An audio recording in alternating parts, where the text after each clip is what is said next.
Perhaps after you get dressed, she said, and sent me back. I reappeared back in my room and grabbed a spare set of clothes. I changed everything because I've been wearing the same outfit for a few days now, just washing them with water magic at night.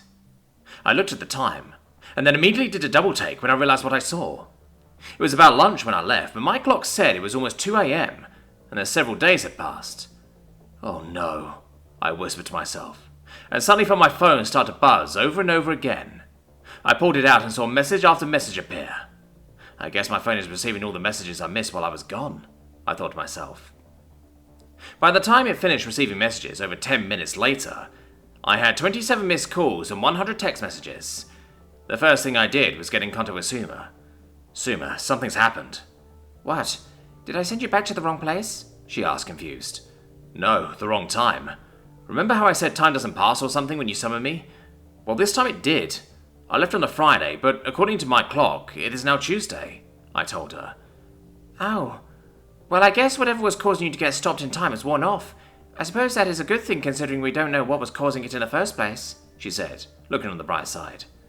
Suma, you don't understand. I was in your world for days. That means for almost a week, no one could contact me or knew where I was, I tried to explain. Is that unusual in your world? She asked. Yes, very.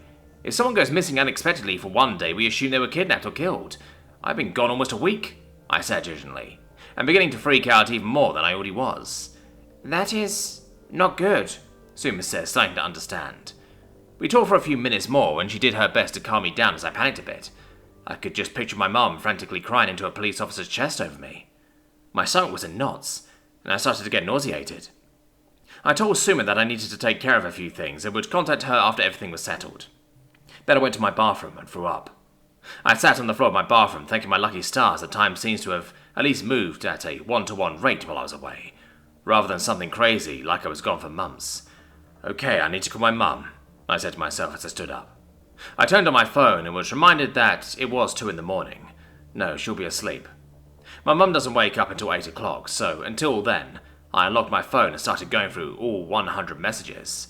Most were from family, but a large amount was from work too. Some from co-workers and the rest from my boss.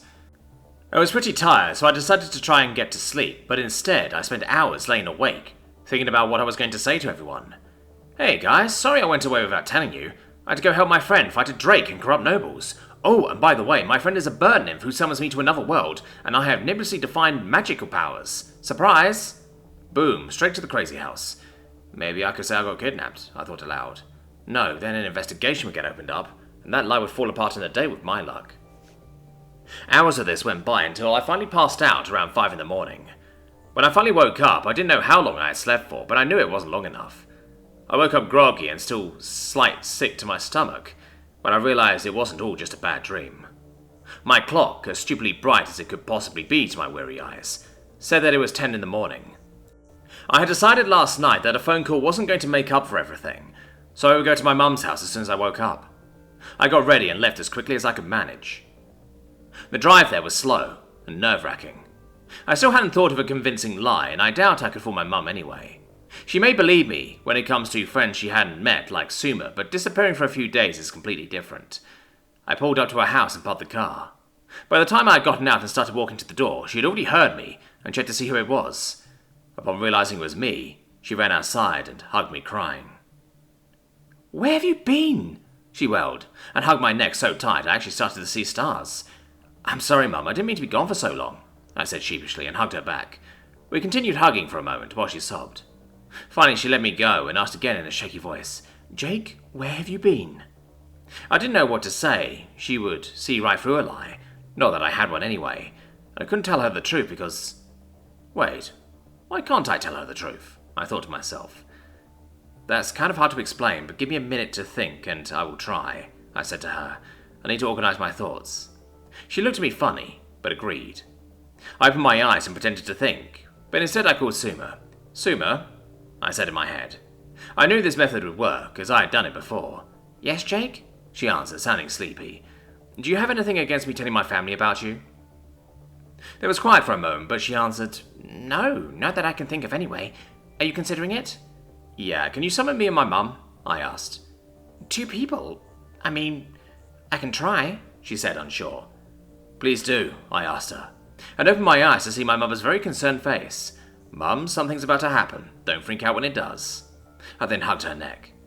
Oh, well, why would you hugging me cause me to freak out, darling? She said and hugged me back. Then I felt that familiar feeling, like my legs started to fall asleep, and it moved up my body until it hit my arms and head. Then everything went dark. While all this was happening, Mum started to complain that she felt unwell, and she tried to pull away from me. But I only hugged her tighter. Oh, Jake, I think you need to let me go. I'm starting to feel faint. Then I felt her hand let go of my back, and she started to scream, Jake, my hand! My hand is gone! And with that, we reappeared in Suma's cave.